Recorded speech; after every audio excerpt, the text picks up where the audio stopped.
England, December 1838. Christmas Eve. Henry Ashbourne, Duke of Northmoor, had three cardinal rules for surviving the London social season. Avoid matchmaking mothers, never attend events involving excessive sentimentality, and under no circumstances allow oneself to be caught in compromising situations with unmarried ladies. On the 23rd of December 1838, he spectacularly violated all three. The Mayfair Christmas Fair sprawled across Berkeley Square like a particularly enthusiastic invasion of festive chaos.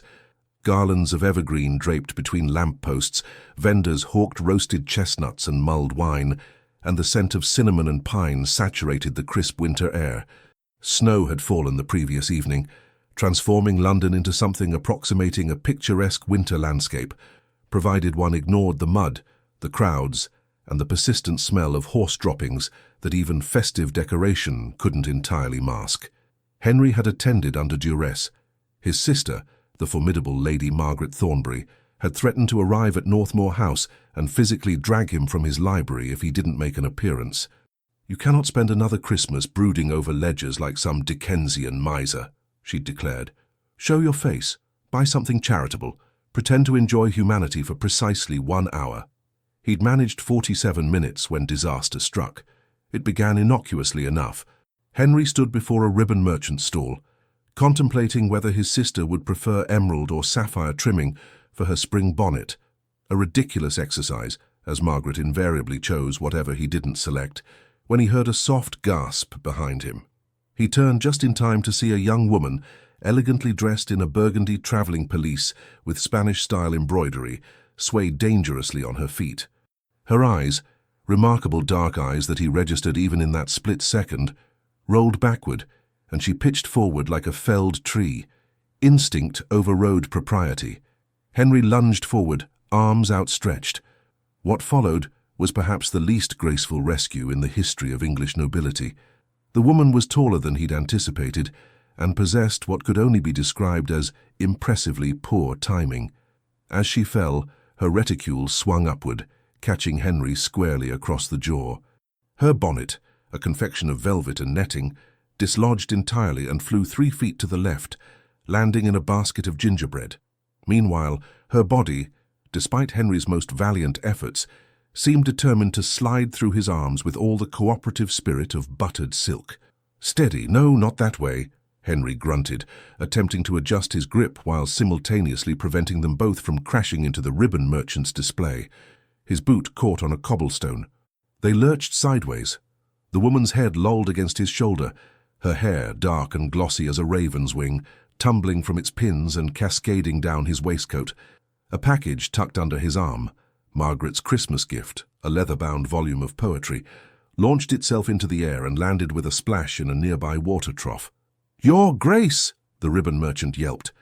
"Is the lady unwell?" "Quite obviously," Henry managed through gritted teeth, still struggling to prevent his unconscious burden from achieving complete horizontal status.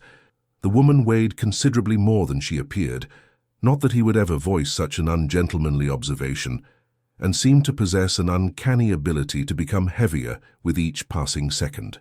A crowd materialized with the supernatural speed that London crowds always employed when scandal presented itself.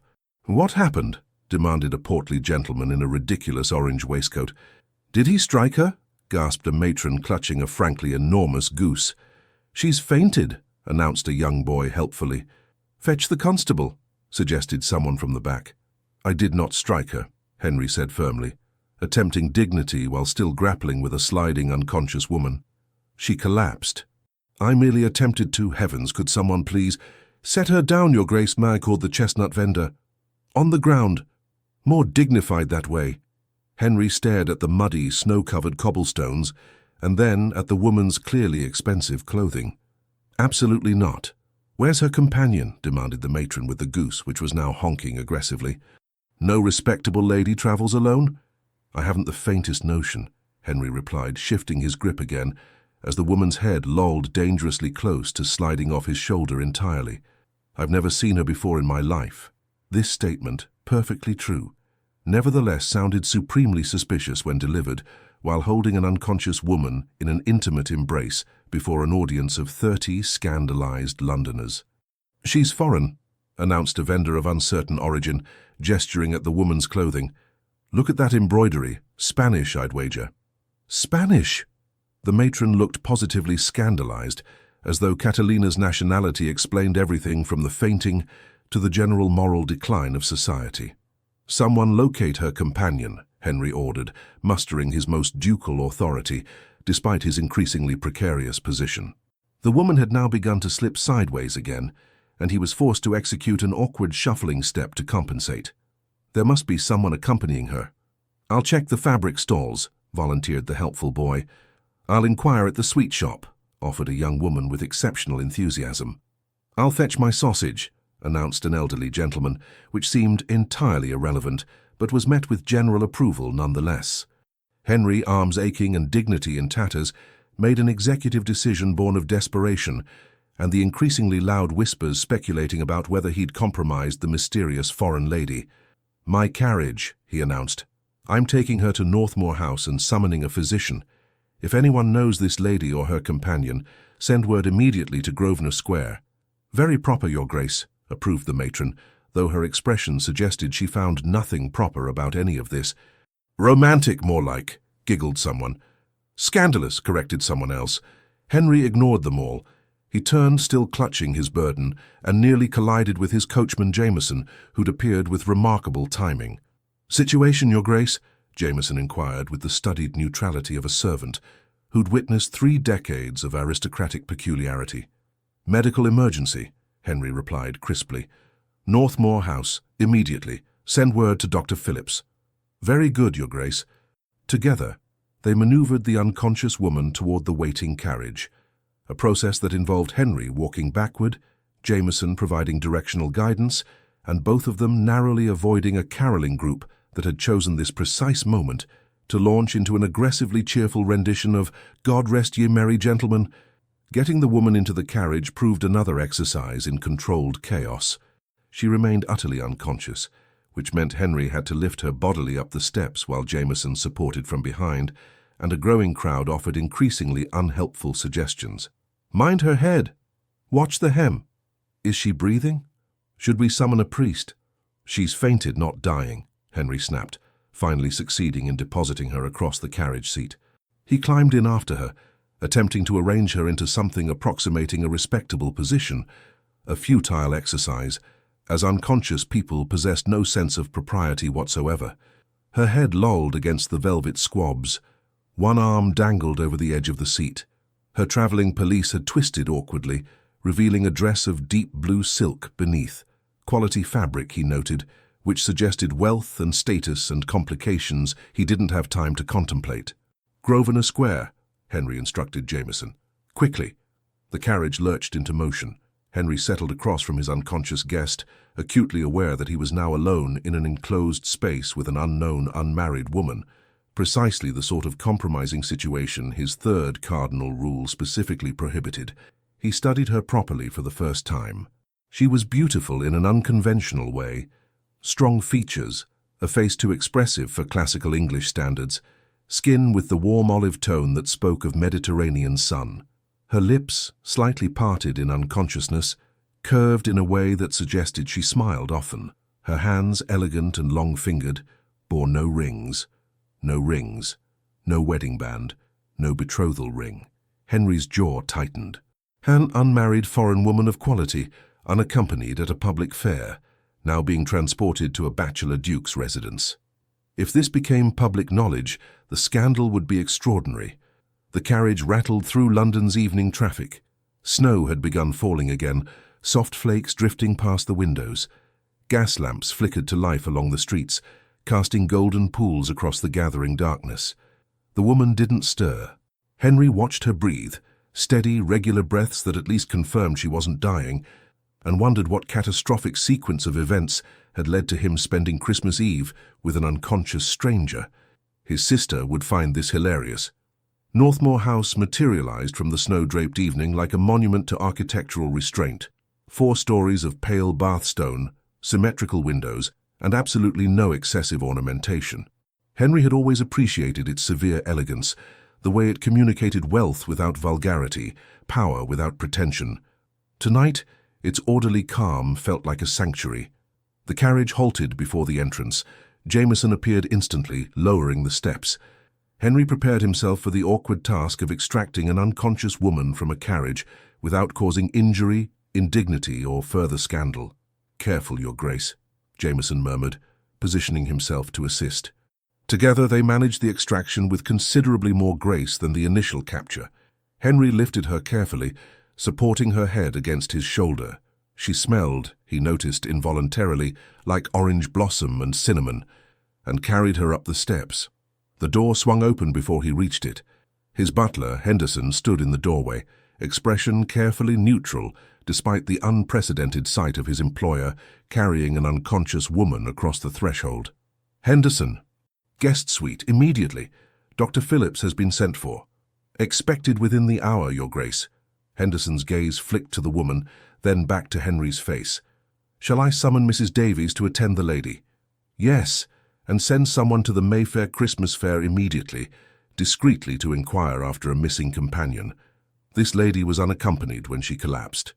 "Very good, Your Grace." The guest suite occupied the east wing's second floor, a spacious chamber decorated in cream and gold, with a four-poster bed that had hosted visiting dignitaries, distant relatives, and once, memorably, an Italian soprano who demanded rose petals in her bath. Henry deposited his burden carefully onto the bed, stepping back immediately to preserve propriety, now that Mrs. Davies, the formidable housekeeper, had arrived. "Heavens above," Mrs. Davies breathed, approaching the bed. "Who is she?" "Unknown," Henry admitted. "She collapsed at the Christmas fair. No companion in evidence. I couldn't simply leave her on the street." "Of course not, Your Grace." Mrs. Davies' tone suggested she found nothing surprising about her employer's habit of collecting inconvenient responsibilities. She began efficiently removing the woman's pelisse and boots. Foreign, by her clothing. Spanish, according to the ribbon merchant. "Spanish, Mrs." Davies repeated, as though filing away this intelligence for future reference. "Well, she's breathing steadily. No visible injuries. We'll make her comfortable and wait for Dr. Phillips." Henry nodded, retreating toward the door. He should leave. Propriety demanded it. Mrs. Davies would manage everything with her characteristic efficiency. Yet he found himself hesitating, studying the woman's face one more time. In repose she looked younger, perhaps 25, though it was difficult to judge. Her expression held an unexpected serenity, as though unconsciousness had brought relief rather than distress. What troubles had driven her to faint in a crowded marketplace? "Your Grace?" Mrs. Davies prompted gently. "Yes, of course." Henry straightened. "I'll be in my study. Summon me immediately when Dr. Phillips arrives, or if she wakes." "Certainly, Your Grace." He left, closing the door quietly behind him. Dr. Simon Phillips arrived 40 minutes later, tracking snow across the entrance hall and radiating professional competence. He'd served as the Ashbourne family physician for 2 decades and had seen Henry through childhood illnesses, riding accidents, and one memorable incident involving a tree, a dare, and a badly sprained ankle. "Mysterious Spanish lady, Henderson tells me," Phillips said, removing his coat and handing it to a footman. "This is becoming quite the evening." "I appreciate your discretion," Henry replied, leading him toward the guest suite. "Always, Your Grace, though I should mention that half of Mayfair is already speculating about whom you were seen carrying through Berkeley Square. The Duchess of Fairmont sent her footman to inquire after your indisposed guest." Henry closed his eyes briefly. "Wonderful. Gossip travels faster than medical emergencies, I'm afraid." They reached the guest suite. Mrs. Davies had removed the woman's outer clothing and settled her beneath the coverlet.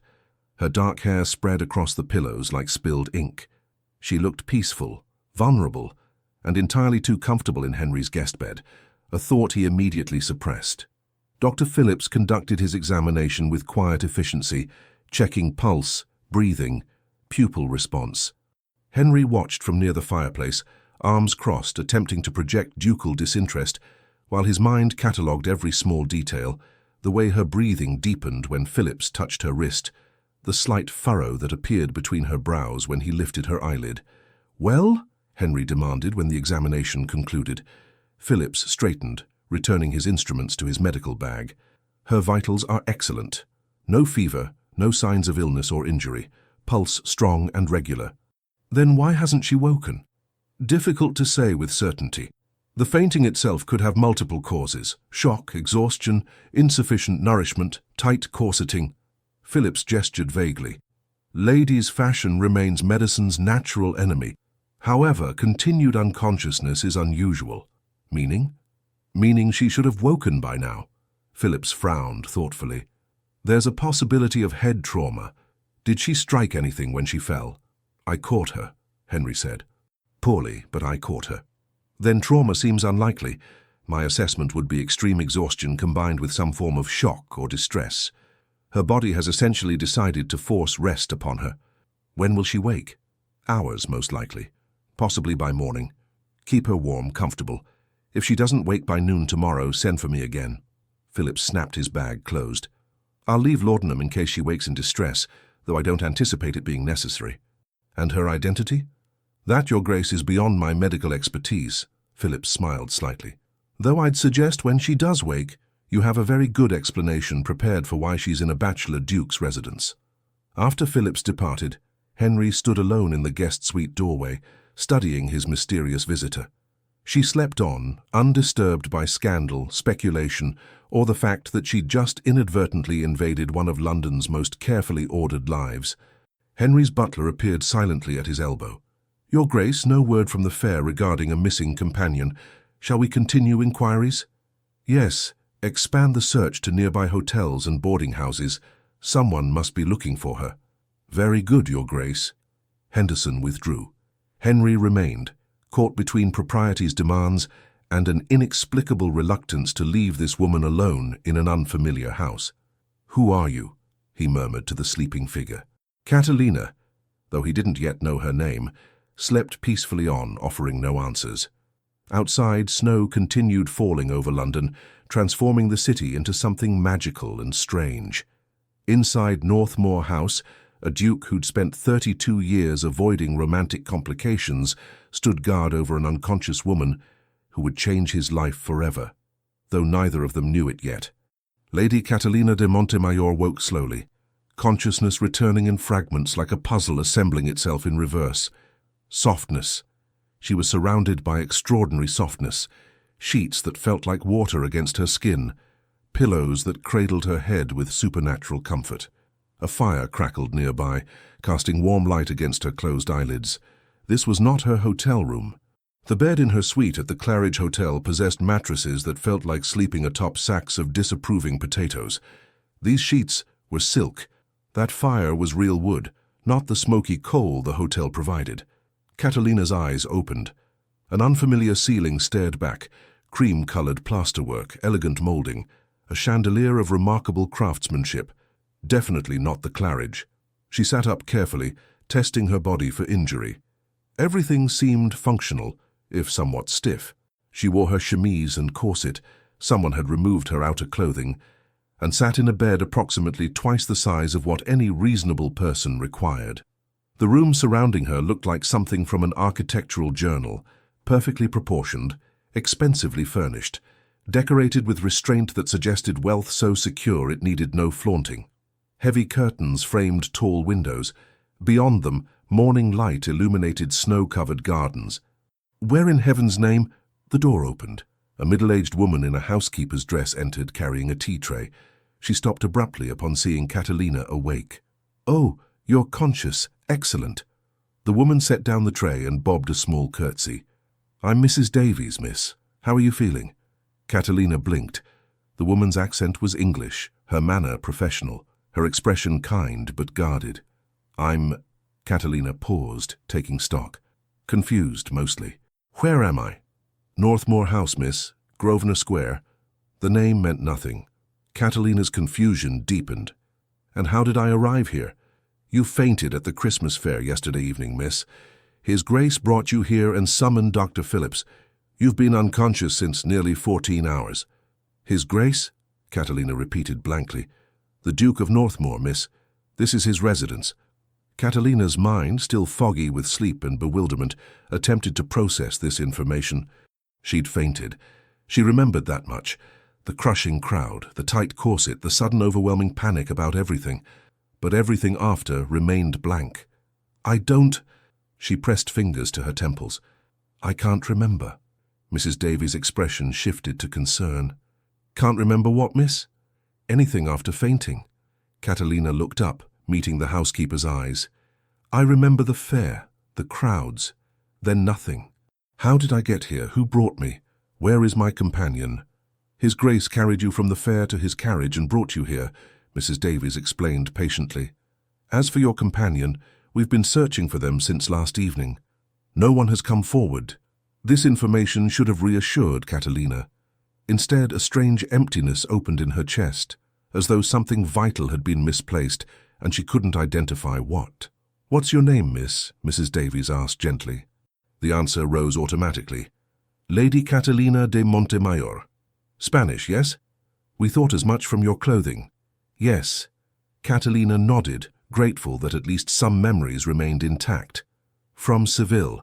I'm visiting London for—" She stopped. What was she visiting London for? The question hung in her mind unanswered.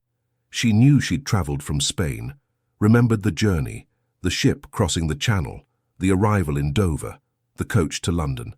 Remembered her father's stern instructions, her companion Elena's nervous chatter. But why had they come? "Miss," Mrs. Davies prompted. "I'm sorry." Catalina pressed her palms against her eyes. "My head feels scattered. I know who I am, where I'm from, but recent events seem unclear." "Dr. Phillips mentioned this might happen," Mrs. Davies said soothingly. "He said memory loss sometimes accompanies fainting episodes, particularly severe ones. It should return, given time." "Should?" "He was quite confident, miss." Catalina lowered her hands, studying the elegant bedroom with new eyes. "This Duke Northmoor, you said? I've truly never met him before." "His Grace claims you fainted directly into his arms at the Christmas fair. He brought you here because you were alone and unconscious. Very proper of him, really." Something in Mrs. Davies' tone suggested the situation was anything but proper, but Catalina was too disoriented to pursue the implication. "I should like to thank him," she said instead, "for his kindness. I'll inform His Grace you've woken. He's been most concerned." Mrs. Davies moved toward the door, then paused. "There's tea and toast, miss. I'd recommend eating something before attempting to stand. Dr. Phillips said you'd likely be weak."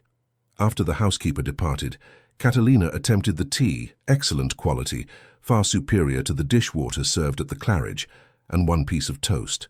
Her appetite remained absent, chased away by the unsettling feeling of missing pieces in her own life's puzzle.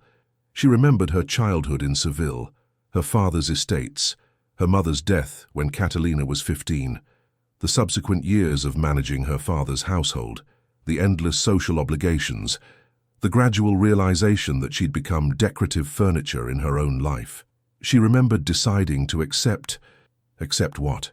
The thought slipped away before she could grasp it. Frustrated, Catalina rose from the bed. Mrs. Davies had been correct about weakness. Her legs felt uncertain beneath her, as though she'd been ill for weeks rather than hours. She crossed to the windows slowly, steadying herself against furniture. The view revealed extensive gardens, now snow-covered and beautiful in the morning light, and beyond them what appeared to be a mews and carriage house. Clearly, a London townhouse of substantial means. She'd been rescued by a duke, an English duke she'd never met. The situation would have been absurd even without the inconvenient memory loss. A knock sounded. Catalina turned as the door opened to reveal Mrs. Davies again, this time accompanied by a tall man whose presence seemed to fill the doorway despite his evident attempt at casualness. "Lady Catalina," Mrs. Davies announced. "His Grace, the Duke of Northmoor." The man stepped forward, and Catalina's breath caught. He was handsome in an austere way, sharp features, dark hair slightly dishevelled, eyes the colour of winter storms. He wore mourning attire of studied simplicity, dark coat, grey waistcoat, perfectly tied cravat that somehow still looked slightly uncomfortable on him. His expression combined concern, uncertainty, and what appeared to be profound mortification. "Lady Catalina." His voice was deep, carrying the precise diction of England's upper classes. "I'm profoundly relieved to see you conscious. How are you feeling?" Catalina executed a small curtsy. Her legs wobbled slightly, undermining the dignity, and straightened. "Confused, Your Grace, but otherwise well.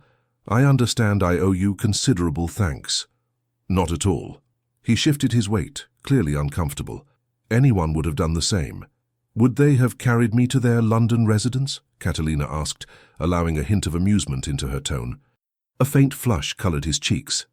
That is, you were unconscious, unaccompanied, and the alternative was leaving you on a muddy street surrounded by gawking strangers. It seemed the more appropriate choice." "It was exceedingly kind," Catalina assured him, "though I confess I cannot remember any of it." His expression sharpened with concern. "Dr. Phillips mentioned possible memory loss." "How extensive?" "I remember who I am and why I'm in England, mostly, but the fair itself and everything after remains blank." She gestured vaguely. "Mrs. Davies said you've been searching for my companion." "Without success thus far, though we've expanded inquiries to all major hotels." He paused, then added carefully, "May I ask what brings you to London? Perhaps that information might help locate your party." The question should have had an easy answer. Instead, Catalina found herself reaching for memories that felt present, but frustratingly out of grasp, like trying to catch reflections in water. "I travelled from Seville with my companion, Elena," she said slowly. "My father arranged the journey. We're staying at the Claridge, I believe, but the purpose of the visit—" She trailed off, brow furrowing. "Take your time," the Duke said gently. Catalina closed her eyes, focusing. Fragments returned. Her father's study, papers being signed, her father's satisfaction, Elena's excited chatter about English society. But the central reason remained elusive, dancing just beyond conscious thought. "Something important," she murmured. "Something that required travelling during winter, which father normally avoids. Something involving contracts and—" The memory slipped away again, leaving frustration in its wake. "This is maddening," she said, opening her eyes. "I know the information exists in my head, I simply cannot access it." "Dr. Phillips assured me such losses are typically temporary," the Duke offered. "The memories should return naturally, without forcing them. I suppose I should be grateful I remember my own name." A slight smile crossed his features, the first crack in his formal reserve. "That would indeed make matters more complicated. More complicated than waking in a strange duke's house wearing only my chemise." The flush returned to his cheeks, deeper this time. "Mrs. Davies assures me that all proprieties were observed." "I'm quite certain they were, Your Grace. You seem far too proper to compromise unconscious women." Yes, thank you, I think." He looked genuinely flustered now, which Catalina found oddly endearing. Mrs. Davies, who'd been standing quietly near the door, cleared her throat. "Perhaps Lady Catalina would like her clothing brought, Your Grace. And breakfast?" "Yes, excellent suggestion." The Duke seized the escape route gratefully. "I'll leave you to rest and dress. If you require anything at all." "I'll send word," Catalina finished, taking pity on him. "Thank you, Your Grace, for everything." He executed a precise bow and fled. There was no other word for it, closing the door with barely restrained haste. Alone again, Catalina found herself smiling at the closed door. The Duke of Northmoor, it seemed, was utterly unprepared for unplanned house guests, particularly foreign ones who made jokes about propriety while standing in their chemises. How refreshing. An hour later, dressed in her recovered clothing, only slightly worse for its adventures, Catalina descended Northmoor House's grand staircase on legs that felt marginally steadier. The butler Henderson materialized at the bottom with supernatural timing. "Lady Catalina, His Grace has requested you join him for breakfast in the morning room. May I show you the way?" "Please." She followed him through corridors that spoke of generations of wealth, portraits of stern-faced ancestors, marble busts, furniture that had probably witnessed the signing of the Magna Carta. Everything impeccably maintained, everything in perfect order. The morning room proved an exception, a space that felt lived in rather than displayed. Books littered surfaces, newspapers lay scattered across a side table, and a painting in progress occupied an easel near the windows. Sunshine streamed through glass, turning the room golden. The Duke stood near the breakfast sideboard, examining a letter with evident displeasure. He looked up as she entered, immediately setting the letter aside. "Lady Catalina, please, sit. I've had cook prepare a selection. I wasn't certain of your preferences." The sideboard indeed held an impressive array, Eggs, kippers, toast, preserves, fruit, pastries that looked suspiciously French. Catalina selected toast and tea. Her appetite remained absent and settled at the table. The Duke joined her, his own plate containing what appeared to be enough food to sustain a small army. "You eat like a soldier," Catalina observed. He paused mid-reach for the marmalade. "I beg your pardon?" "The quantity, very substantial." She gestured at his plate. "In Spain we would consider that several meals." "Ah, yes. I often forget breakfast during the morning, so I've learned to eat sufficiently when I remember." "You forget meals?" Catalina's tone conveyed her opinion of this practice. "Occasionally, when occupied with estate matters or—" He stopped, apparently realizing he was justifying himself to a woman he'd met while she was unconscious. "It's an unfortunate habit." "It's an unhealthy one," Catalina corrected. "You should establish regular mealtimes. Your body requires consistent nourishment." The Duke stared at her, clearly unaccustomed to being scolded about his eating habits. "I thank you for your concern." "You're welcome." They ate in silence for several moments. Catalina studied him covertly over her teacup. In daylight, he was even more attractive than her initial assessment, though attractive seemed an inadequate word for the combination of sharp features, evident intelligence, and that fascinating hint of discomfort with his own authority. He seemed like someone playing the role of a duke rather than inhabiting it naturally. "Your Grace," she ventured, "may I ask an impertinent question?" He looked wary. "That depends on the question's degree of impertinence. Do you enjoy being a duke?" Whatever he'd expected, it wasn't that. His teacup paused halfway to his lips. "That's an unusual inquiry. But not forbidden." "No, merely unexpected." He set down the cup, considering. "I've never contemplated whether enjoyment factors into the equation. I am the Duke of Northmoor. It's not a position one enjoys or dislikes. It simply is." "That sounds dreadfully boring."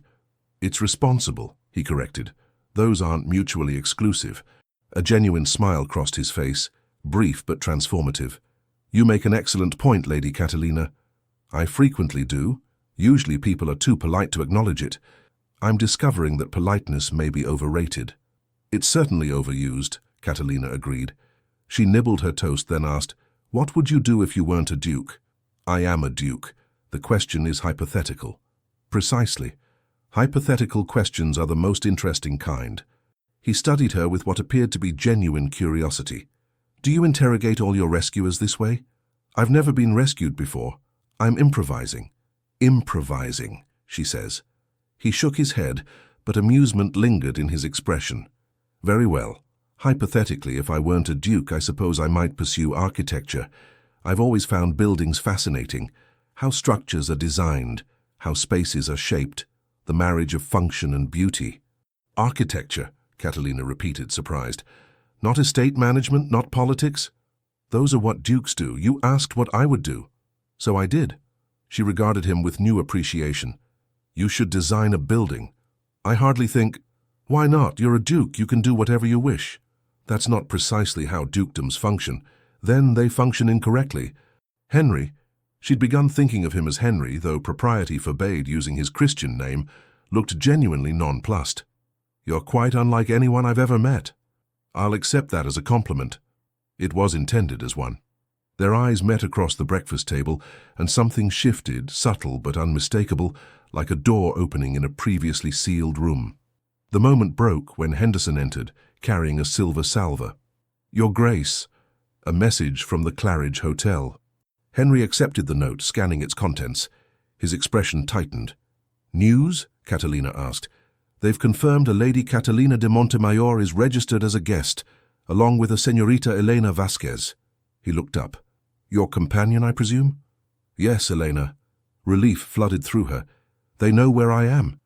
"The message was in response to our inquiries. Apparently, Señorita Vasquez reported you missing last evening and has been conducting searches." His tone carried disapproval. "Rather lackadaisical of her, considering she was meant to be chaperoning you." Catalina felt a flash of defensiveness for Eleanor, despite not quite remembering why Eleanor had been absent at the fair. She may have had good reason. "Indeed." Henry's skepticism was evident. "Regardless, I'll send word immediately that you're safe and in respectable hands." "Are you respectable?" Catalina asked innocently. "Exceedingly," he replied seriously. "I have references." She laughed, couldn't help it. The sound surprised them both. "I'm beginning to suspect you enjoy being scandalized," Catalina observed. "I enjoy nothing of the sort. I'm simply unaccustomed to house guests who question my eating habits and mock my respectability." "Then your previous house guests were dreadfully dull." "They were appropriately decorous," Henry corrected, but his mouth twitched toward a smile. Henderson cleared his throat delicately. "Shall I send the message to the Claridge, Your Grace?" "Yes. Inform them that Lady Catalina is recovering comfortably at Northmoor House and may return once Dr. Phillips confirms she's fit to travel." He glanced at Catalina. "Unless you wish to return immediately." She should say yes. Propriety demanded it. Her father would expect it. Whatever purpose had brought her to London, still maddeningly out of reach in her memory, surely required her presence. But looking at Henry across the breakfast table, sunshine illuminating his serious face, she found herself reluctant to leave this unexpected sanctuary. "Perhaps another day," she heard herself say, "to ensure complete recovery." "Very sensible," Henry agreed, expression carefully neutral. Henderson departed. Catalina finished her tea, aware of the Duke studying her with that same focused attention he'd directed at his breakfast earlier, as though she were a particularly complex problem requiring careful analysis. "What are you thinking?" she asked. "I'm wondering what brings a Spanish lady to London in December without her family, chaperoned by someone apparently prone to losing her charges at Christmas fairs." "As am I," Catalina admitted. "As soon as I remember, I'll inform you." "I look forward to it." He rose, setting down his napkin. "In the meantime, please consider Northmoor House at your disposal. The library is extensive if you enjoy reading. The gardens are pleasant despite the snow. If you require anything—" "I'll ring for Mrs. Davies," Catalina finished. "You've mentioned—" "Thank you, Your Grace." He paused at the door. "Henry." She blinked. "I beg your pardon?" "My name is Henry." He looked vaguely embarrassed. "If we're to be temporary housemates, perpetual formality seems excessive." Warmth spread through her chest, unexpected and entirely inappropriate. "Then you must call me Catalina." "Catalina," he repeated, testing the syllables. "It suits you." Then he was gone, leaving her alone in the sunny morning room with the remnants of breakfast and a heart that had started beating in a rather concerning manner. This, Catalina thought, was becoming complicated. Delightfully, terribly complicated. The next 3 days passed in what Henry could only describe as orchestrated chaos, masquerading as respectability. Catalina remained at Northmoor House. Dr. Phillips insisted she needed rest. Her memory remained frustratingly incomplete, and Elena, upon arriving to collect her charge, proved so spectacularly useless as a chaperone that Henry felt morally obligated to keep Catalina under his own, significantly more competent, protection. "But Lord Whitmore was being so attentive," Elena had protested when Henry questioned her absence from the fair. "And he specifically asked me to view the fabric merchants with him. How could I refuse a lord?" "By using the word no," Henry had suggested dryly. "A useful term in many situations." Eleanor, a fluttery woman of perhaps 40, with more romantic aspirations than practical sense, had gazed at him with incomprehension. "But Your Grace, one doesn't simply refuse a lord's invitation. One does when one is meant to be chaperoning a young lady at a public fair." The argument had proved futile. Elena possessed approximately the same supervisory instincts as decorative shrubbery. After determining that Catalina's father had chosen Elena primarily for her lack of objectionable qualities, rather than any actual competence, Henry had suggested, firmly, that Catalina would recover more quickly in stable surroundings. Eleanor, already planning her next encounter with Lord Whitmore, had agreed with suspicious enthusiasm. Thus Catalina became Henry's houseguest, properly chaperoned by Mrs. Davies and the entire household staff, naturally. No scandal whatsoever. The scandal, of course, was already spreading through London, like influenza through a boarding school. "They're calling you the Christmas Samaritan," his sister Margaret informed him gleefully over tea 2 days after Catalina's arrival. "Some say you rescued a dying Spanish princess. Others claim she's a notorious actress fleeing a scorned lover. Lady Pemberton swears she's actually a French spy masquerading as Spanish nobility. She's none of those things. Henry said wearily. She's a Spanish lady who fainted at the Christmas fair, suffered temporary memory loss and has nowhere else to stay while recovering. How romantic. How medically complicated. Margaret smirked over her teacup. She possessed their father's sharp features and their mother's sharper wit, a combination that made her simultaneously Henry's favorite person and most persistent tormentor. You like her, Margaret observed. I barely know her. You know her well enough to house her, feed her and, according to the morning gossip, promenade with her through your gardens yesterday afternoon. She wanted fresh air. The physician recommended gentle exercise. How thoughtful of you to personally ensure her exercise remained gentle. Henry set down his cup with excessive care. Margaret, I am providing temporary accommodation to a woman in distress, that is all. Of course, brother, and I'm the Queen of Bavaria. Before Henry could formulate a suitable retort, the door opened and Catalina herself appeared, accompanied by Mrs. Davies. Oh, I apologize. I didn't realize you had visitors. Catalina paused in the doorway, looking genuinely contrite. She wore a day dress of deep green wool, borrowed from Margaret's extensive wardrobe, as her own luggage remained at the Claridge, and had arranged her hair in a simpler style that somehow made her look both younger and more approachable. Henry rose immediately. Not at all. Lady Catalina, may I present my sister, Lady Margaret Thornbury. Margaret, this is Lady Catalina de Montemayor. Margaret's expression transformed from mischievous to genuinely warm. She stood, crossing to Catalina with outstretched hands. How wonderful to finally meet the mysterious lady who's turned my brother's orderly life into chaos. I've been absolutely desperate for details. Catalina accepted the hands, smiling. I'm afraid the details are rather mundane. I fainted, your brother rescued me, and I've been inconveniencing him ever since. Inconveniencing, Margaret repeated, shooting Henry a significant look. Interesting word choice. Because it's accurate, Henry said firmly. Lady Catalina, would you care to join us for tea? If I'm not intruding. Nonsense, Margaret declared, steering Catalina toward the settee with the ease of someone used to managing social situations. You're the guest of honor. I want to hear everything. How you're finding England, what you think of London, whether my brother has bored you to tears with architectural discussions yet. He hasn't, Catalina said, settling gracefully, though he did explain the structural principles of load-bearing walls yesterday, which was surprisingly interesting. Margaret looked delighted. Did he? Henry, you explained load-bearing walls. She asked about the house's construction, Henry defended, reclaiming his seat. I merely answered her question. For 20 minutes, Catalina added helpfully. Very thoroughly. I'm thorough, Henry muttered into his tea. The afternoon that followed proved simultaneously entertaining and mildly tortuous. Margaret and Catalina discovered an immediate rapport, bonding over shared opinions about English weather. Persistently grey, Catalina observed, like living inside a dishcloth. The absurdity of current fashion. Why do sleeves require their own scaffolding, Margaret demanded, and the general stuffiness of London society. Everyone so concerned with propriety they've forgotten how to enjoy themselves, Catalina noted. Henry, accustomed to being the primary focus of Margaret's attention during her visits, found himself relegated to occasional participant as the two women dissected everything from literature to politics to the correct way to make hot chocolate, a topic on which they disagreed vehemently, much to his amusement. "But you know what Henry needs?" Margaret announced suddenly during a lull in conversation. "What's that?" Catalina asked. "To laugh more. He's far too serious." "I'm appropriately serious," Henry protested. "I have responsibilities." "You have responsibilities and no joy," Margaret corrected. "There's a difference. I find joy in my work. You find satisfaction in your work.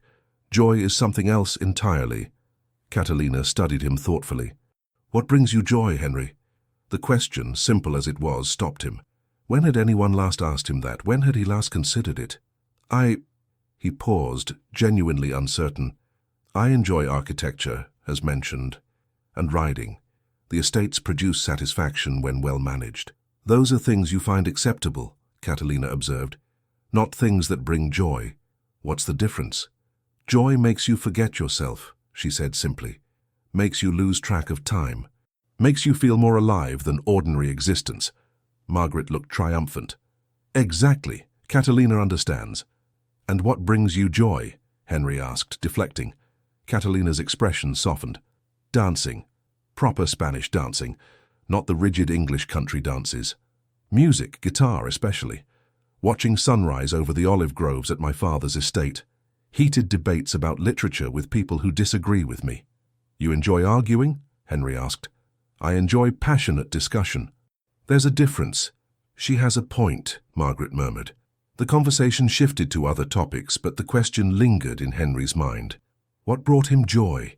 Later, after Margaret departed with promises to return soon, to ensure you're not driving poor Catalina mad with architectural lectures, she'd said cheerfully, Henry found himself alone with Catalina in the library. She'd discovered his collection of travel narratives and sat curled in his favorite chair, unconsciously claimed apparently, as cats claimed sunny spots, completely absorbed in someone's account of journeying through the Ottoman Empire. Henry entered quietly, intending to retrieve a book, but found himself simply watching her read. She bit her lower lip when concentrating, he noticed.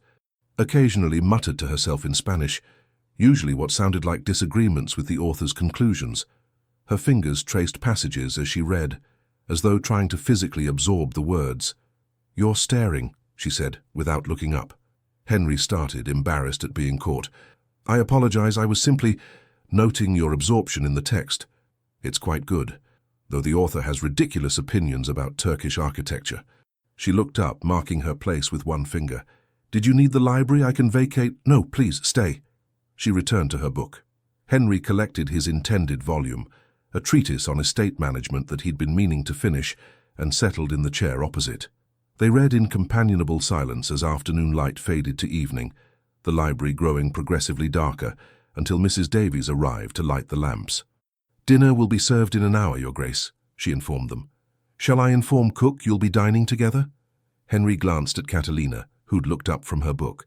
If Lady Catalina doesn't object to my company, I think I can tolerate it, Catalina said gravely, provided you don't discuss load-bearing walls during the meal. I make no promises. After Mrs. Davies departed, Catalina set aside her book. May I ask you something? Of course. Why haven't you married? The question, characteristically direct, caught him off guard. That's rather personal. You've seen me in my chemise, Catalina pointed out. I think we've moved beyond conventional boundaries. Fair point. Henry considered how to answer. I suppose I haven't found anyone who... Fit. Fit what? My life, my responsibilities. Someone who understood what being a duchess entails. The duties, the expectations, the loss of privacy and personal autonomy. That sounds dreadful. It's reality for someone in my position. Catalina tilted her head, studying him. Has it occurred to you that you're approaching marriage like a business contract rather than a partnership? Marriage at my level is a business contract. It doesn't have to be, says the woman who can't remember why she's in England, Henry countered, then immediately wished he could retract the words. I apologize. That was unkind. But Catalina only laughed. No, you're quite right. I'm hardly in a position to offer romantic advice when I can't even access my own recent history. Has nothing returned? No memories of the days before the fair? Her expression clouded. Fragments.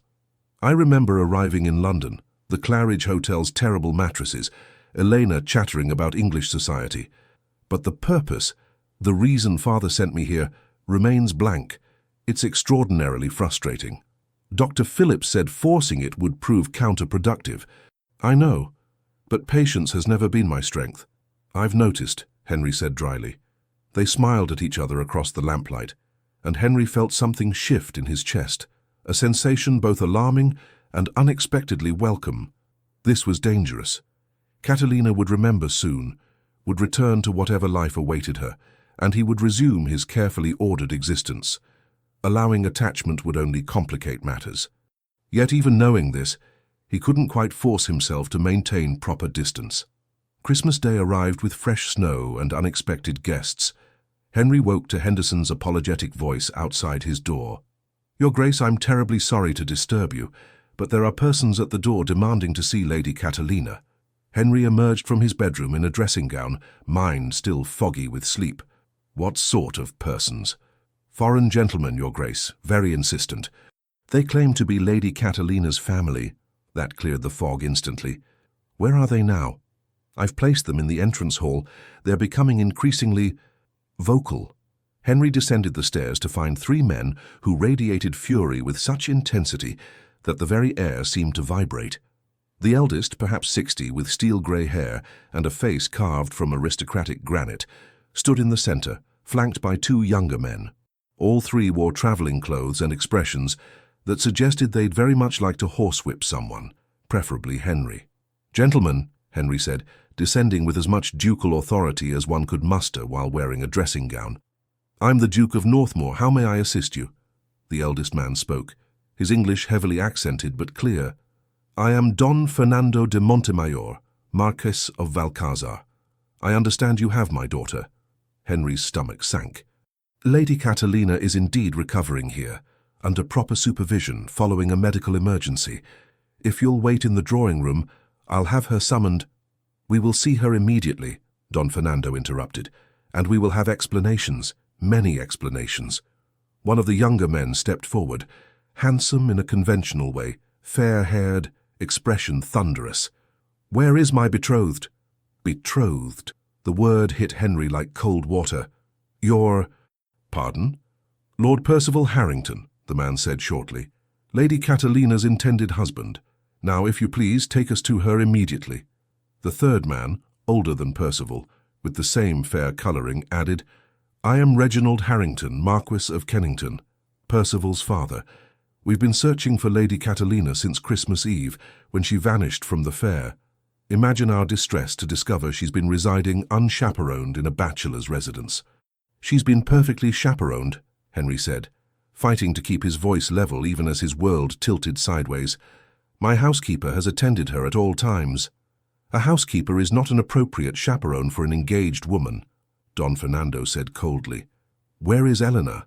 "Señorita Vasquez proved incompetent," Henry replied. "She's the reason Lady Catalina was unattended when she collapsed." "Nevertheless—" "Henry?" They all turned. Catalina stood at the top of the stairs, wrapped in a borrowed dressing gown, hair loose around her shoulders, looking confused and vulnerable, and utterly beautiful. "What's happening?" she asked. "Who are these men?" Don Fernando's expression crumbled. "Mija, do you not recognize me?" Catalina descended slowly, studying the faces. "I'm sorry. Should I?" "Catalina," Don Fernando said, voice breaking. "I'm your father." She stopped 3 steps from the bottom, hand gripping the banister. "My father?" "Yes." He moved forward, hands outstretched. "Don Fernando, we travelled from Seville together 2 weeks ago." Catalina's face had gone pale. She looked at the other men, then at Henry, eyes wide and lost. "And these men," she whispered. Percival stepped forward. "I'm Lord Percival Harrington, your betrothed. We're to be married in 3 days, Catalina, on the 28th of December." The world stopped. Catalina swayed. Henry moved instinctively, reaching her side just as her legs gave out, steadying her against him. "Catalina?" She looked up at him, and the pain in her eyes was devastating. "I remember," she whispered, and Henry's heart, which had been foolishly opening itself to impossible possibilities, shattered like glass. Catalina sat in Northmoor House's formal drawing-room, surrounded by men discussing her future as though she were furniture requiring appropriate placement. Her memory had returned completely, a flood of recollection triggered by Percival's announcement. She remembered everything now, the arranged marriage, the negotiations between her father and Lord Kennington, the journey to England, the suffocating panic at the Christmas fair that had caused her to faint. She had no engagement ring on. She must have lost it during the commotion at the Christmas market. She remembered why she'd been so desperate to escape. "The wedding preparations are complete," Lord Kennington was saying, consulting a pocket notebook. "St. George's is reserved for the 28th. The Archbishop has been notified. Guests have been invited. The marriage contracts were signed 3 months ago." "Then we proceed as planned," her father agreed. "This unfortunate incident need not disrupt arrangements." "With respect," Henry interjected, the first words he'd spoken since they'd all relocated to the drawing-room. "Lady Catalina has been unconscious and suffering memory loss. Perhaps wedding dates should be reconsidered." "Dr. Phillips has confirmed her recovered," Lord Kennington said dismissively. "There's no medical impediment." "But the Duke's concern is noted," Don Fernando interrupted, his tone making clear exactly how little that concern mattered. However, family matters are not his province. Catalina watched Henry's jaw tighten. He stood near the fireplace, arms crossed, looking every inch the powerful Duke, except for the helplessness in his eyes. Their eyes met across the room. She saw the question there. "What do you want?" The problem was she knew exactly what she wanted, and it was impossible. Percival, to his credit, looked almost as uncomfortable as Catalina felt. He'd positioned himself near the windows, studying the snow-covered gardens with apparent fascination. Since the initial announcement of their engagement, he'd barely looked at her. "Perhaps," Percival ventured hesitantly, "we might postpone briefly? Allow Catalina time to fully recover?" "Nonsense," his father declared. "The girl is perfectly well, and delays would only fuel more speculation about this scandal." "What scandal?" Henry asked dangerously. "A betrothed woman spending 3 days in a bachelor's residence," Lord Kennington said coldly. "I'm quite certain we can all imagine the gossip." "Nothing improper occurred," Henry said, each word precisely enunciated. "I'm quite certain the Duke acted as a perfect gentleman," Don Fernando agreed. "Nevertheless, appearances matter. The sooner Catalina is properly wed, the sooner this unfortunate incident can be forgotten." Catalina found her voice. "I am in the room, Father. Perhaps someone might ask my opinion?" All 4 men looked at her with varying degrees of surprise, as though a piece of furniture had suddenly developed speech. "Of course, mija," her father said in Spanish, his tone gentling, "but you know this marriage is necessary. The agreements were made. Your future is secured." "My future is decided, you mean?" Catalina replied, also in Spanish. "Without my consultation." "You agreed to the arrangement," he reminded her. Had she? Catalina searched her newly restored memories. She remembered her father presenting the proposal, a marriage to an English lord, uniting their families, securing trade agreements that would benefit both estates. She remembered feeling trapped, overwhelmed, unable to articulate objections that sounded rational rather than purely emotional. She'd agreed because refusing felt impossible, not because she'd actually wanted to. "The decision stands," Don Fernando declared, switching back to English. "We'll return to the Claridge today. The wedding will proceed as planned." "Wait," Henry said sharply. All eyes turned to him. He looked at Catalina, and something in his expression made her heart ache. "Does Lady Catalina wish to marry Lord Harrington?" The question hung in the air like gunpowder. "That's irrelevant," Lord Kennington sputtered. "The contracts—" "I'm asking her," Henry interrupted, still holding Catalina's gaze. "Not the contracts. Her." Catalina felt the weight of 4 male gazes. Her father's, expectant and firm. Lord Kennington's, coldly disapproving. Percival's, surprisingly sympathetic. And Henry's eyes held everything she couldn't say aloud. Hope, desperation, and the terrible knowledge that wanting something didn't make it possible. She swallowed hard. "I barely know Lord Harrington." "You'll have a lifetime to know each other," her father said, as though this resolved everything. "That's not an answer to the Duke's question," Percival said quietly. Everyone looked at him in surprise. "I beg your pardon?" his father demanded. Percival finally turned from the window, meeting Catalina's eyes directly for the first time. "The Duke asked if Catalina wishes to marry me. She said she doesn't know me. That's not the same as saying yes." "Percival, and frankly," Percival continued, gathering momentum like a man who'd finally decided to speak after years of silence, "I'm not certain I wish to marry someone who doesn't wish to marry me." Silence. Lord Kennington's face had gone purple. "You cannot be serious." "I'm entirely serious, Father. I've gone along with this arrangement because you insisted it was beneficial for the family. But looking at Lady Catalina now, seeing her expression, I realize we're both being sacrificed to benefit everyone except ourselves." "Percival," Catalina breathed, seeing him properly for the first time. "You don't want this marriage either?" He smiled ruefully. "I want my father's approval. I want to fulfill my duties. But marry a woman who looks at another man the way you look at the Duke?" He shook his head. "That seems a recipe for mutual misery." "How I look at—" Catalina stopped, heat flooding her cheeks. "Oh, don't pretend," Percival said, not unkindly. "It's written all over both your faces. Has been since we arrived." Henry made a strangled sound. Catalina couldn't look at him. "This is absurd," Lord Kennington declared. "Percival, you will honor the agreement." "Or what?" Percival asked. "You'll disinherit me? Cut me off?" "Those threats worked when I was 20, Father. I'm 32. I have my own income, my own estate. I don't need your approval anymore." The declaration clearly shocked everyone, including Percival himself. He straightened his shoulders, looking simultaneously terrified and liberated. "I won't marry her," he said firmly. "Not if she doesn't want me, and she doesn't. Anyone with eyes can see that." Don Fernando turned to Catalina, expression thunderous. "Is this true? You've formed an attachment to this duke?" Catalina's mind raced. What could she say? That yes, she'd fallen absurdly, impossibly in love with Henry Ashbourne during 3 days of conversation and laughter, and discovering that someone actually enjoyed her directness rather than being appalled by it. That the thought of marrying Percival, kind as he seemed, felt like accepting a lifetime of half-existence.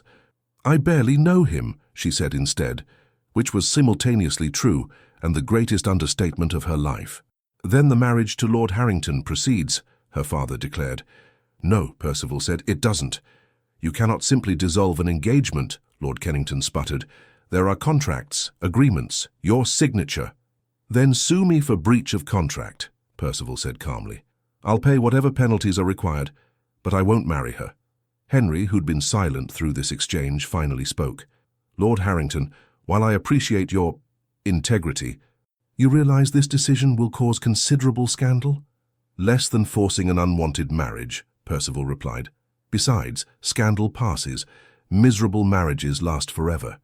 "You're mad," his father declared. "Both of you. Throwing away a perfectly suitable arrangement because of sentimental nonsense." "It's not nonsense," Henry interrupted quietly. "It's possibly the sanest thing I've heard anyone say this morning." Their eyes met, Percival's and Henry's, and something passed between them, an understanding that transcended social position and circumstance. Don Fernando turned to Catalina, switching to rapid Spanish. "You will return to the hotel. We will find another match. This scandal must be contained." "Father, I will not discuss this further. You've embarrassed the family, embarrassed yourself. We leave immediately." He strode toward the door. Lord Kennington followed, still muttering about contracts and scandal, and the general decline of civilized society. Percival paused beside Catalina, speaking quietly. "I hope you find what you're looking for, Lady Catalina, and I hope you're brave enough to choose it, even when it's terrifying." Then he was gone, leaving Catalina alone with Henry. The silence stretched between them, filled with everything they couldn't say. "Catalina," Henry began. "Don't," she whispered. "Please don't make this harder. I don't understand. Percival released you from the engagement. You're free." "I'm not free," she laughed bitterly. "I'm a Spanish lady with a scandal attached to my name, no marriage prospects, and a father who's furious with me. How is that freedom?" "You could stay," Henry said desperately. "Here with me." Catalina's heart cracked. "As what? Your mistress? That would only compound the scandal." "As my wife." The words fell between them like stones into still water, creating ripples that reached everything. Catalina stared at him. "You cannot be serious." "I'm entirely serious. Marry me. Today, if possible. It would solve everything, prevent scandal, provide you protection, answer all the questions about propriety." "Stop." Catalina stood abruptly, putting distance between them. "You don't want to marry me, Henry. You want to protect me. There's a difference." "You think I don't want you?" His voice roughened. "Catalina, I've spent 3 days trying desperately not to want you. It's been spectacularly unsuccessful." "Wanting someone and building a life with them are entirely different things," she countered, fighting tears. "You said yourself marriage at your level is a business contract. You need someone who understands English society, who can be a proper duchess." "I need someone who makes me laugh," Henry interrupted. "Someone who argues with travel writers and tells me I eat too much breakfast and looks at architecture the way other people look at art. Someone who makes me forget to be proper and remember to be happy." "Henry, I love you," he said simply. "I realize that's absurdly premature and completely irrational and thoroughly inconvenient, but it's true nonetheless. I love you, Catalina, and I hope, you might feel the same." She did. Heaven help her. She absolutely did. Had probably started falling for him the moment he'd awkwardly explained load-bearing walls with such earnest enthusiasm. Had definitely been lost when he'd smiled at her across the breakfast table and admitted he'd rather design buildings than manage estates. But love didn't solve everything. "My father will never approve," she whispered. "Then don't ask his approval. Choose for yourself." "I've never chosen anything for myself." "Then perhaps it's time to start." Catalina looked at him, this proper reserved duke who'd opened his home to a stranger, who'd defended her to powerful men, who'd somehow managed to make her feel seen and valued in ways she'd never experienced before. Choosing him meant scandal, meant defying her father, meant stepping into an uncertain future with no guarantee of success, but it also meant choosing herself, choosing happiness. Choosing the terrifying, wonderful possibility of building a life with someone who actually wanted her. Not her dowry, not her connections, not her usefulness in trade negotiations. Her. "If I agree to this madness," she said slowly, "I have conditions." Hope blazed in Henry's eyes. "Name them." "First, we must speak to my father together. I won't have him thinking I was coerced or seduced." "Agreed." "Second, I want a genuine partnership. Not a marriage where you make all decisions and I decorate your drawing rooms. I wouldn't dream of sidelining someone who argues with architectural principles." "Third," she paused, gathering courage, "if we do this, I need to know it's because you genuinely want me, Henry. Not because you're rescuing me. I don't need saving. I need choosing." He crossed the distance between them in 3 strides, cupping her face gently. "Catalina de Montemayor, I am absolutely choosing you. Enthusiastically, terrifyingly, completely choosing you. Despite the scandal, despite the complications, despite the fact that I've known you less than a week, and this is possibly the most impulsive decision I've ever made." "You're certain?" "I've never been more certain of anything in my life." She kissed him, or he kissed her, or they met somewhere in the middle in a collision of mouths and hope and the terrifying joy of choosing the improbable. When they finally separated, both breathing hard, Catalina rested her forehead against his. "We're going to cause such a scandal." "Catastrophic," Henry agreed. "People will talk for years. My father will disown me. Margaret will be insufferably smug. The papers will have a field day. It'll be absolutely horrible." They looked at each other and started laughing, the kind of slightly hysterical laughter that came from making decisions that were simultaneously terrible and wonderful. "We should probably stop this," Catalina managed between giggles. "Be sensible adults." "Probably," Henry agreed. "Shall we?" "Absolutely not." He kissed her again, and Catalina thought that perhaps reckless, impulsive, scandalous decisions were sometimes exactly right. Convincing Don Fernando proved every bit as difficult as anticipated. "You've known him 4 days," her father thundered in Spanish, pacing the drawing room like a caged lion. "4 days, Catalina." "I knew Percival less than 4 hours," Catalina countered, also in Spanish, while Henry watched from beside her with an expression that suggested he was following the gist, if not the details. "You expected me to marry him. That was different. That was arranged. This is passion and foolishness. This is choosing my own future, father." "Choosing scandal, you mean?" Henry cleared his throat. "Marquis, if I may—" "You may not," Don Fernando snapped in English. "You've compromised my daughter." "I've done nothing of the sort," Henry said firmly. "Lady Catalina has been properly chaperoned every moment she's been under my roof. My housekeeper, Mrs. Davies, can attest to that, as can my entire staff. Appearances matter more than truth in these situations. Then let me repair appearances by marrying her, with your blessing if possible, but without it if necessary." The boldness of the declaration seemed to rob Don Fernando of speech. He stared at Henry, then at Catalina, then at the ceiling as though seeking divine intervention. "You're a duke," he said finally. "Yes, my daughter is the daughter of a marquess. We are not social equals." "In England, a duke outranks a marquess," Henry said carefully. This information clearly displeased Don Fernando further. "So you're saying my daughter would be elevated? She would be a duchess, yes." More ceiling staring, Catalina held her breath. "The Duke of Northmoor," her father said slowly. "I've heard the name. Your estates are substantial." "Quite substantial, yes." Your reputation? Impeccable. Before this week, at least. Despite himself, Don Fernando's mouth twitched. He looked at Catalina, expression softening slightly. You truly want this, mija? This English duke with his serious face and his rescue complex? I truly want him, father. Not for his title, not for his estates. For himself. That's the most foolish reason to marry someone. Or the only good reason, Catalina countered. Father and daughter regarded each other across the drawing room.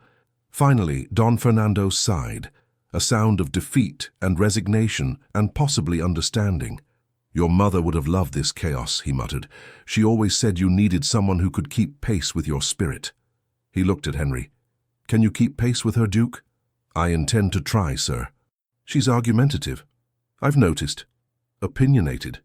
Refreshingly so. Has absolutely no sense of proper decorum. I'm learning to appreciate that quality. Don Fernando's expression softened further. You love her. Desperately, sir.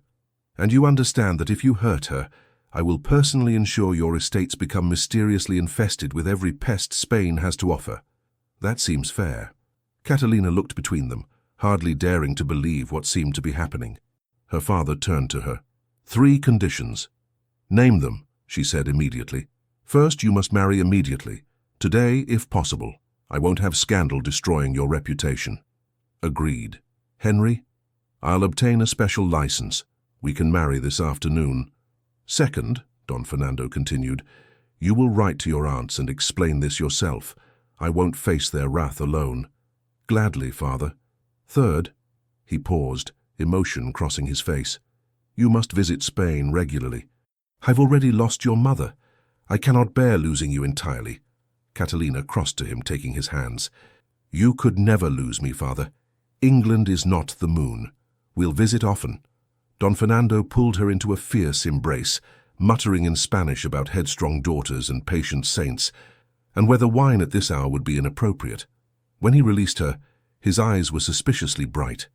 You're certain about this, mija? Truly certain? More certain than I've been about anything, Catalina assured him. Then he turned to Henry, drawing himself up formally. Duke of Northmoor, you have my blessing to marry my daughter. May you both find the happiness you deserve, and may you have the patience of Job because you'll need it. Thank you, sir, Henry said gravely, though his eyes danced with amusement. Now leave, Don Fernando commanded. Both of you. I need to write very difficult letters to people who will blame me for this entire situation. Also, I require strong brandy. They married that afternoon in a quiet ceremony at Henry's estate chapel, with Margaret as witness, Mrs. Davies crying happy tears, and Henderson maintaining perfect butler composure, despite obvious pleasure. The special license had been acquired through connections Henry normally reserved for parliamentary emergencies. The Archbishop's representative had raised eyebrows at the haste, but ultimately agreed to perform the ceremony. Catalina wore a dress borrowed from Margaret, ivory silk with Spanish lace that Margaret had apparently been saving for precisely such an occasion. I knew you'd need it eventually, she'd declared with suspicious prescience. Henry wore formal attire that made him look impossibly handsome and slightly terrified, which Catalina found endearing. The vows were traditional. The ring, a family heirloom Henry's mother had worn, fit perfectly, and when the representative pronounced them married and Henry kissed her, Catalina felt something settle in her chest, like a piece of herself she hadn't known was missing, finally sliding into place. Well, Your Grace, Henry murmured against her lips. Ready for scandal? Absolutely, Catalina breathed. They emerged from the chapel to find snow falling gently over the gardens, transforming the world into something clean and new and full of possibility. Margaret hugged Catalina fiercely. Welcome to the family. I'm delighted to finally have a sister with sense. I've made sensible decisions before, Henry protested. Name one. Marrying Catalina. That was reckless, impulsive, and potentially catastrophic, Margaret corrected. Also the first interesting thing you've done in years. I approve entirely. The celebration that followed was small but joyful, a dinner featuring both English and Spanish dishes. Cook had risen magnificently to the challenge, wine that Don Fernando had contributed from his private collection, and toasts that ranged from heartfelt to hilariously inappropriate. To my brother, Margaret declared, raising her glass. who finally learned that life's best decisions are the ones that terrify you. To my daughter, Don Fernando added, who has more courage than sense. May her new husband develop both quickly. To my wife, Henry said quietly, his eyes on Catalina, who taught me that joy matters more than propriety, and that the best rescues are mutual. Catalina felt tears prick her eyes. She raised her own glass.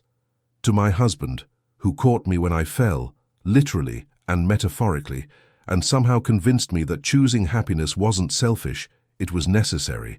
Later, alone in their chambers, they stood together watching the snow transform the city into something magical, and Catalina thought about the strange path that had led her here, fainting at a Christmas fair, waking in a stranger's house, falling in love with a reserved duke who'd somehow become her partner in choosing an improbable future. "Do you suppose people will ever let us forget how we met?" she asked. "Not remotely," Henry said cheerfully. "We'll be the cautionary tale parents tell their daughters. Don't faint in crowded markets, dear, or you might accidentally marry a duke. Worse fates exist, considerably worse." She turned in his arms, looking up at him. "Thank you." "For what?" "For catching me, for choosing me, for being brave enough to propose something completely mad. Thank you for being mad enough to accept." They kissed as snow fell outside, and the fire crackled warmly, and somewhere in London gossip was already spreading about the Duke of Northmoor's shocking, scandalous, wonderfully improbable Christmas wedding. But inside Northmoor House, two people who'd found each other in the most unlikely of circumstances were too busy discovering the joy of choosing happiness to care about scandal at all. 1 year later, the Christmas fair at Berkeley Square bloomed with the same chaotic festivity as the previous year. Garlands draped between lampposts, vendors hawked their wares, and snow fell gently over the crowds. Henry and Catalina walked through it together, her hand tucked into his arm, both warmly dressed against the cold.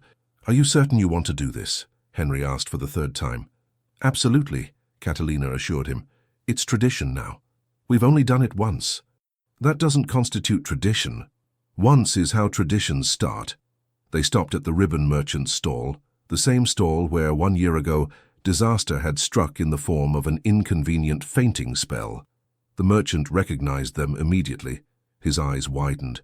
"Your Graces, how wonderful to see you again."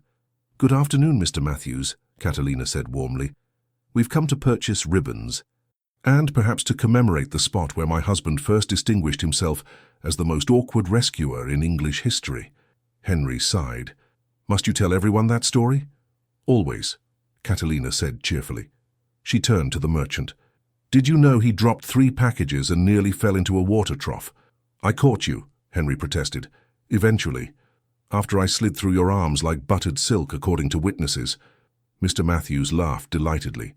"It's become quite the local legend, Your Grace. They say the Duke of Northmoor performed the most ungraceful rescue in aristocratic history and still managed to win the lady's heart. Despite all evidence suggesting I should have fled," Catalina agreed. Henry looked between them, expression resigned but amused. "I'm never living this down, am I?" "Not remotely," Catalina confirmed. They purchased ribbons, far more than any reasonable person required, and continued through the fair. Everywhere they went, people recognized them. The scandalous Duke and Duchess who'd married within days of meeting, defying convention and propriety and every sensible social guideline. A year later, society had mostly forgiven them. The marriage had proved solid, the Duchess charming despite her foreign origin and unfortunate tendency toward directness, and the Duke of Northmoor considerably more approachable than his previous reputation suggested. They'd spent the year dividing time between London and Northmoor's country estates, with extended visits to Spain that had pleased Don Fernando immensely. Catalina had navigated English society with the same directness she'd applied to everything else, winning over even the most skeptical matrons through sheer force of personality. Margaret had become Catalina's closest friend. Eleanor had married Lord Whitmore in the spring, a development that surprised no one who'd witnessed their chemistry at the Christmas fair. Percival had taken himself off to Italy, sending occasional letters that suggested he'd found both purpose and possibly romance in Florence. And Henry and Catalina had discovered that improbable beginnings often led to the strongest foundations. "There's something I need to tell you," Catalina said, as they paused near the chestnut vendor. Henry looked down at her, noting the slight nervousness in her expression. That sounds ominous. Not ominous, merely significant. She took a breath. Dr. Phillips visited yesterday while you were at Parliament. Are you unwell? Quite the opposite. She smiled, eyes bright. I'm pregnant, Henry. We're going to have a child. Henry stopped walking. The fair continued around them, crowds and laughter and vendors calling their wares, but he saw only Catalina, looking simultaneously nervous and radiant. A child, he repeated, barely breathing. In summer, Dr. Phillips estimates, June or July. She searched his face anxiously. Are you pleased? Pleased? Henry laughed, a sound of pure, uncomplicated joy. Catalina, I'm absolutely delighted. Terrified, but delighted. Terrified? I'll have to catch a baby eventually, he pointed out. Given my history with catching things, the child may need protective equipment. She laughed, swatting his arm. You've improved significantly since the Christmas fair. I've had an excellent teacher. They stood together in the falling snow, holding each other while London celebrated around them, and Henry thought about the extraordinary gift of unexpected change, how a moment of chaos, an impulsive decision, a willingness to choose connection over convention had led to this, a life richer and more joyful than he'd ever imagined possible. I love you, he said quietly. You and this impossible, improbable future we're building. I love you too, Catalina replied, even though you still eat too much breakfast and have terrible taste in cravats. My cravats are perfectly respectable. They're terribly boring. Our child will have better fashion sense. Our child will have your spirit and my... What do I have? Patience, Catalina said promptly. You'll need considerable patience raising a child with my spirit. Fair point. They continued through the fair, planning and dreaming and occasionally stopping to purchase things they didn't need, simply because they enjoyed the vendors' stories. As afternoon faded to evening and the lamps began to glow against the gathering darkness, they made their way back to the waiting carriage. Same time next year? Catalina asked, as Henry helped her inside. Absolutely, he agreed. It's tradition. She smiled at him, that brilliant, unreserved smile that still made his heart skip, and Henry thought about how much could change in a year, how much joy could grow from unlikely beginnings. 1 year ago, he'd been a reserved duke, avoiding romantic complications. Now he was a husband, soon-to-be father, and thoroughly reformed skeptic of careful planning. The carriage pulled away from Berkeley Square, carrying them back toward Grosvenor Square through the snowy evening. Thin-side, wrapped in warmth and each other, they planned for their improbable future with the same enthusiasm they'd brought to their improbable beginning, because some of life's best moments, they'd discovered, were the ones you never planned at all. The end. Thank you so much for staying with us until the end of this unforgettable love story.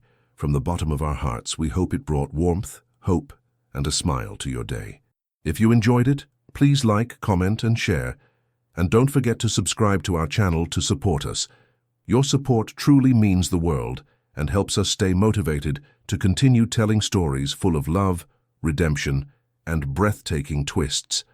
At the end of this video, you'll see another suggested story from our channel. Click it and be surprised by more emotional tales just like this one. Thank you for being here, the Legends of Love team.